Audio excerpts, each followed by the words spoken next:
घर को स्वर्ग बनाने के लिए आज 8वीं सीढ़ी का वर्णन कर रहे हैं। घर में आतिथ्यम, घर में अतिथि का सत्कार होना चाहिए। कोई भी घर में अतिथि आवे उसका सत्कार करो। एक बार घर के अंदर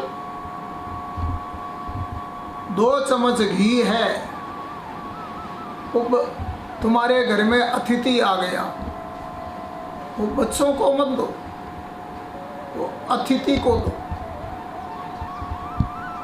याचका नहीं याचंती, एक बात और ध्यान देना, कोई भी अतिथि हो, कोई भी याचक हो, कोई भी भिखारी हो,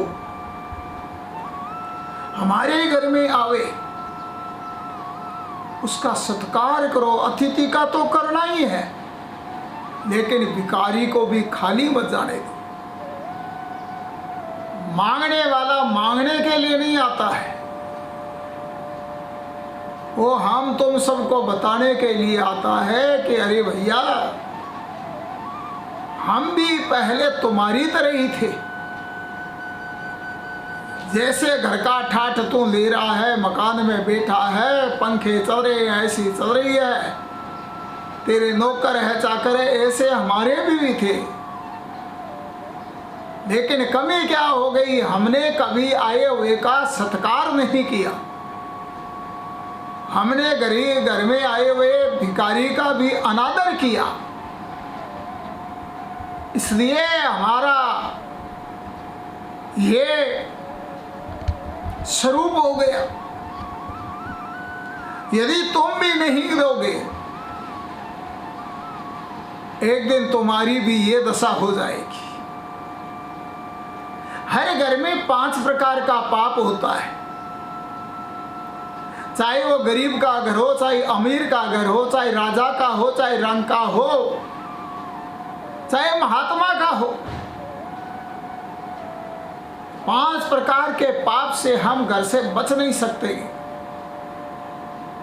पहला पाप होता है झाड़ू निकालते समय, छोटे मोटे घर के अंदर कीट पतंग मर ही जाते हैं। दूसरा पाप होता है स्नान घर में, जब स्नान करते हैं तो छोटे मोटे कीड़े भी पानी में मर जाते हैं। तीसरा पाप होता है चूल्हे में, अग्नि में, छोटे मोटे कीड़े मकोड़े मर जाते हैं। चौथा पाप होता है चक्की में। अब चक्की नहीं तो आजकल मिक्सी रखते हैं, और नहीं तो चक्की का हमारा अनख आता है, चक्की में पिसा हुआ, तो चक्की में मिक्सी में भी छोटे मोटे कीड़े मर ही जाते हैं। 5वां पाप होता है मानदस्ते में। अदरक कूटते समय, कोई लौंग कूटते समय, कोई इलायची कूटते समय, तो 5 प्रकार के पाप का प्रायश्चित है। घर के अंदर अतिथि का सत्कार करो। दूसरे नंबर, घर में गाय को रोटी दो। पहले हमारी माताएं भोजन के समय 2 रोटियां पहले बनाती थी। पहली रोटी गाय की, दूसरी रोटी कुत्ते की। कीड़ी नगरा सींचो, 5 प्रकार का पाप का प्रायश्चित होगा। घर के अंदर नियम रखो, अतिथि का सत्कार करो, समय समय पर पितरों के लिए श्राद्ध करो। ये 5 प्रकार का पाप का प्रायश्चित होता है। और जब तक हम अतिथि का सत्कार नहीं करेंगे, तब तक ये सोच लेना हम जो खा रहे हैं वो बासी खा रहे हैं। जो हमको अभी मिला है वो इस जन्म का नहीं है, वो पहले जन्म का है। पहले जन्म में हमने अच्छा किया, इसलिए अच्छा मिल रहा है। और यदि इस जन्म में हम अतिथि का सत्कार नहीं करेंगे, समझो पहले दिन का बासी खा रहे हैं, पहले जन्म का बासी खा रहे हैं। और जब तक भगवान का नाम हम घर में नहीं लेंगे, पूजा नहीं करेंगे, पाठ नहीं करेंगे, व्रत इत्यादि नहीं करेंगे, समझो हम भूखे सो रहे हैं। एक कुलीन घर की लड़की थी, पिता के घर में पाठ पूजा अतिथियों का सत्कार होता था। कर्म विपाक से विवाह एक नास्तिक के साथ हो गया। लड़की ससुराल पहुंची, वो विचार कर रही है दरवाजे पर क्या लिखा है। पढ़ा, पहले हमारे पुराने जमाने के अंदर हमारे पूर्वज दरवाजे पर हमेशा लिखते थे स्वागतम। क्यों लिखा जाता था? आओ अतिथियों, तुम्हारा इस घर पे स्वागत है। आज भारत की संस्कृति का ह्रास हो गया। हमारे तुम्हारे घरों में पाश्चात्य संस्कृति आ गई। आज दरवाजों पर स्वागतम नहीं लिखा हुआ है। बड़े बड़ी कोठियों में हम देखते हैं दरवाजे पर लिखा हुआ होता है कुत्तों से सावधान। उस लड़की ने, उसने बहू ने विचार किया, देखो पिता के घर के दरवाजे पर स्वागतम लिखा हुआ था, यहाँ कुत्तों से सावधान लिखा हुआ है। एकदम पूरे नास्तिक के घर में पहुंच गई। सवेरे उठते नहीं 8 बजे तक, लड़की को संस्कार था, सूर्योदय से पहले स्नान कर देती थी। माताओं बहनों को तो सूर्य उदय से पहले उठ के स्नान करना बहुत जरूरी है। सूर्योदय से पहले स्नान करो। हमारा शास्त्र तो यहाँ तक कहता है स्त्री को बिगर स्नान किए बिगर तो रसोई में नहीं जाना चाहिए। ठाकुर के भोग लगाना है, रसोई का झाड़ू भी बिगर स्नान किए बिगर नहीं निकालना चाहिए, क्योंकि रसोई के प्रसाद से ही ठाकुर का नैवेद्य लगता है। लड़की जल्दी उठ जाती थी, भजन करती थी, पूजा करती थी, लेकिन उस घर में पाश्चात्य संस्कृति, पूरी नास्तिकता। भोजन भी बाहर से मंगाना, होटल में जाना, क्योंकि जब पाप का तारतम्य अधिक होता है तब होटल का भोजन मिलता है। पुण्य का तारतम्य अधिक होगा, तुमको कोई आश्रम का प्रसाद मिलेगा, तुमको कोई घर में चलाया हुआ प्रसाद मिलेगा। नास्तिकों का घर देखो, आस्तिकों का घर देखो। आस्तिक के घर में हमेशा गोबर का लेपन जरूर होता है। कुछ नहीं होता है तो शुभ कार्य के समय भी गाय के गोबर का लेपन किया जाता है, क्योंकि गाय के गोबर में लक्ष्मी रहती है, गाय के गोमूत्र में गंगा नदी बहती है, गाय के रोम रोम में 33 करोड़ रहता है, देवता रहते हैं। तो जो भी भगवान का पूजन करते हैं, पाठ करते हैं, वो गोबर का लेपन जरूर करते हैं, घर में तुलसी जी जरूर रखते हैं। लड़की क्या करती है, कहीं से गाय का गोबर लाके पहले रसोई में पोछा लगाती, घर में तुलसी जी रखी, लेकिन सबको समझाया देखो आप होटल में मत जाओ। और उनका घर देखोगे, घर में चूहे दंड करे पर इनके साज निराले हैं, जा होटल में पिए बोतल फैशन के मतवाले हैं, सर्विस कहीं करनी नहीं फादर का फंद उड़ाते हैं, शर्म नहीं आती है जरा जब जेंटलमैन कहलाते हैं। ये आस्तिकता कैसे भरी हुई कन्या देख रही है कि इस घर के अंदर ये क्या हो रहा है। सिर पे हेट, नाक पे चश्मा, टाई, गर्दन साज रही, रिंग वाच रिंग फिंगर माही, कर में केन विराज रही, सुंदर टॉमी को साथ में लेकर वॉकिंग करने जाते हैं, टॉमी पीछे रहता है तब सीटी दे बुलवाते हैं, तज हिंदी करते हैं गिटपिट जब जेंटलमैन कहलाते हैं। ऐसे घर के वातावरण को देखा, घर में कुत्ता। हम कुत्ते का खंडन नहीं कर रहे, कुत्ता बिगर झोली का फकीर, उसको रोटी दो, लेकिन कुत्ते को घर में मत रखो। जिस घर में कुत्ता मर जाता है उस घर में 10 दिन का सूतक लगता है, अशौच लगता है। और यदि कुत्ते से ममता हो जाती है तो दूसरे जन्म में उसको कुत्ते योनि में जाना पड़ता है। भागवत प्रमाण है। जड़ भरत ने ममता की थी हिरण से, दूसरे जन्म में हिरण बनना पड़ा। तो लड़की ने समझा बुझा करके अपने घर के अंदर रसोई बनाना चालू किया।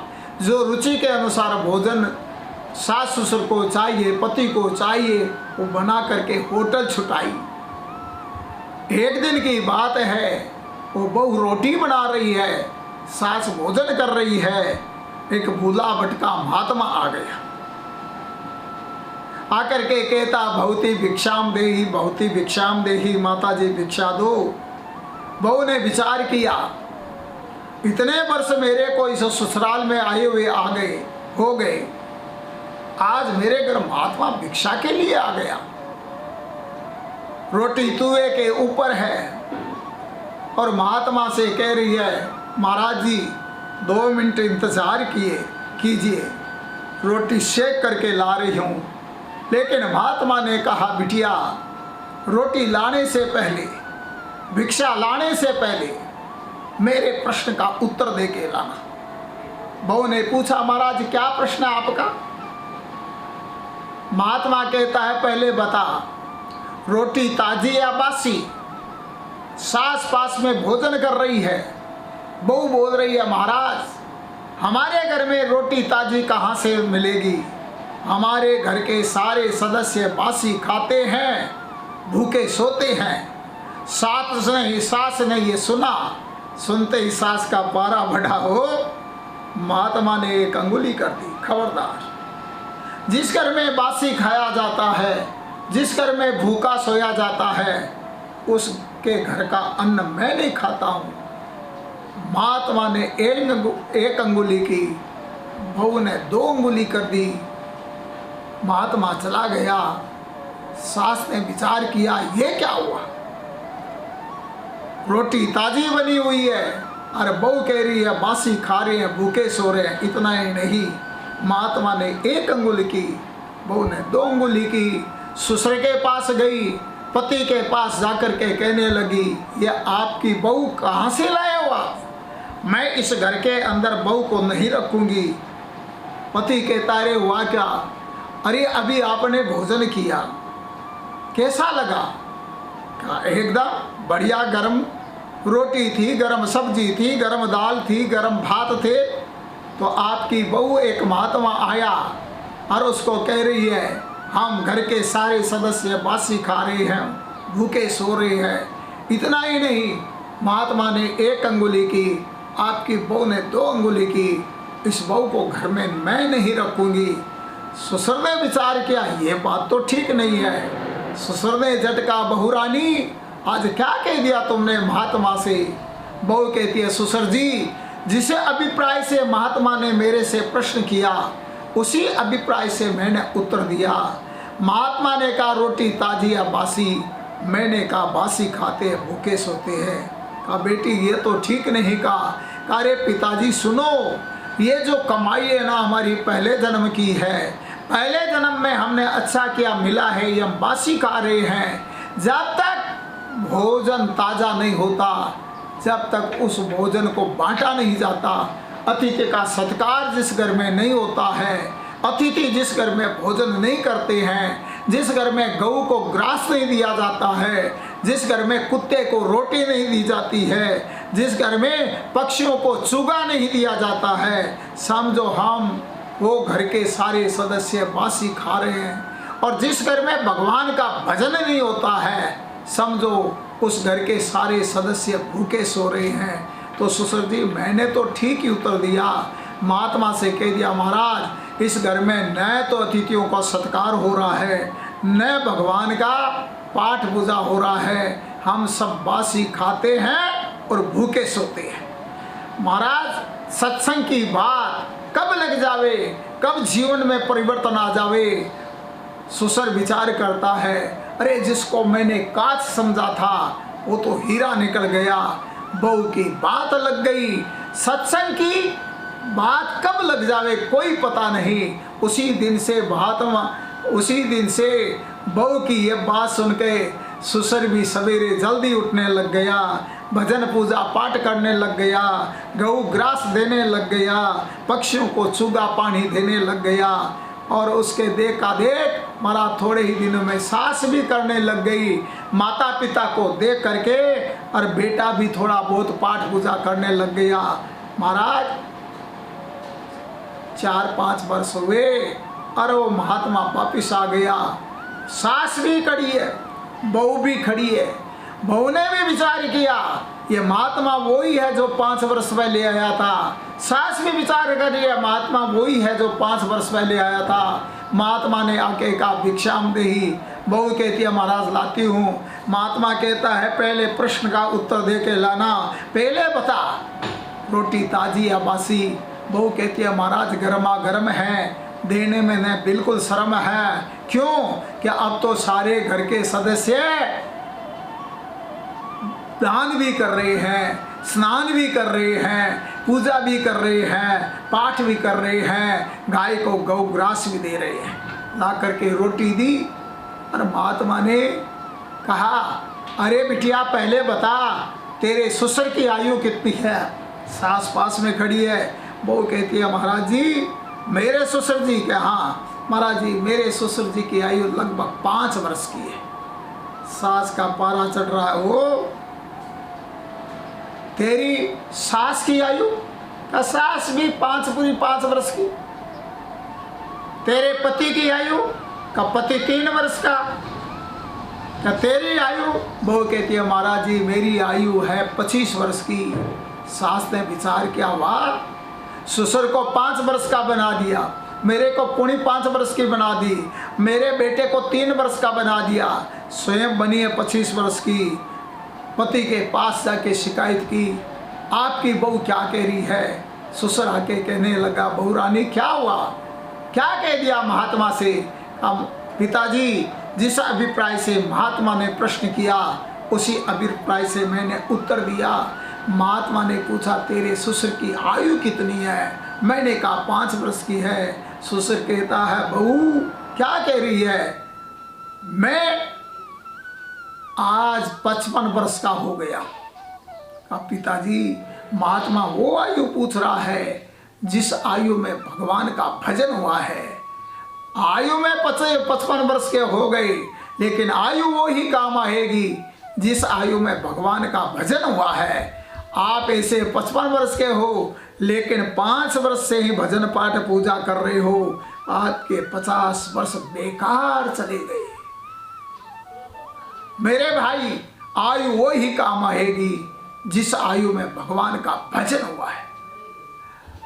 और मैंने सास का कहा आज सासू जी हमारी 50 वर्ष की है लेकिन ये भी 5 वर्ष से भगवान का भजन कीर्तन कर रही है, पूजा कर रही है।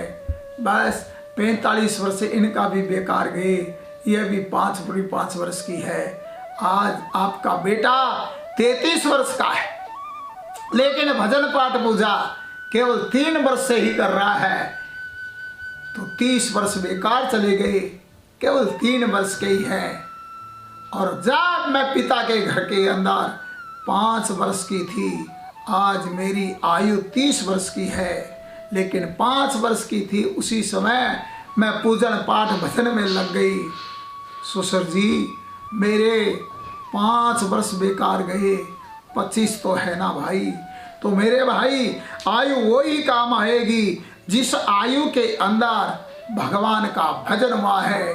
सत्संग की बात सास ससुर बेटे के लग गई, सत्संग की एक बात भी हमारे जीवन में उतर जावे, बस सत्संग सुनना सार्थक हो जाता है। सारी बातें लगनी बड़ी मुश्किल है, एक बात लगने से ही बेड़ा पार हो जाता है। मन भर दूध को जमाने के लिए मन भर झावण की आवश्यकता नहीं होती है। एक चड़ू छाछ में जैसे मन भर दूध जम जाता है, ऐसे सत्संग की एक बात लग जावे, बेड़ा पार हो जाता है। बस घर में अतिथि का सत्कार 8वीं सीढ़ी बता रहे हैं। अतिथि का सत्कार जिस घर में होता है उस घर में भगवान स्वयं आ जाते हैं। एक बार भगवान ने अर्जुन से कहा, अर्जुन मोरध्वज राजा है ना, उसके बराबर अतिथि सत्कार करने वाला कोई हुआ न होगा। अर्जुन कहता है, भगवान आप बार बार मोरध्वज राजा का इतना अतिथि सत्कार का वर्णन करते हो, ऐसा क्या अतिथि सत्कार करता हूँ? भगवान कहते हैं, अर्जुन आज तो मेरे साथ चल। कृष्ण और अर्जुन दोनों ब्राह्मण का रूप धारण किया है। एक बब्बर शेर साथ में ले लिया। मयूरध्वज राजा मोरध्वज राजा के घर पहुंचे। राजा का नेम था, घर में कोई अतिथि आ जावे पहले अतिथि को भोजन कराना है, पक्का नेम था। अब 2 ब्राह्मणों को देखा। राजा मोरध्वज प्रणाम करके कहता, महाराज भोजन का समय था, भोजन करने वाला था, आप आ गए, पहले आप भोजन करो, मेरे को कृतार्थ करो।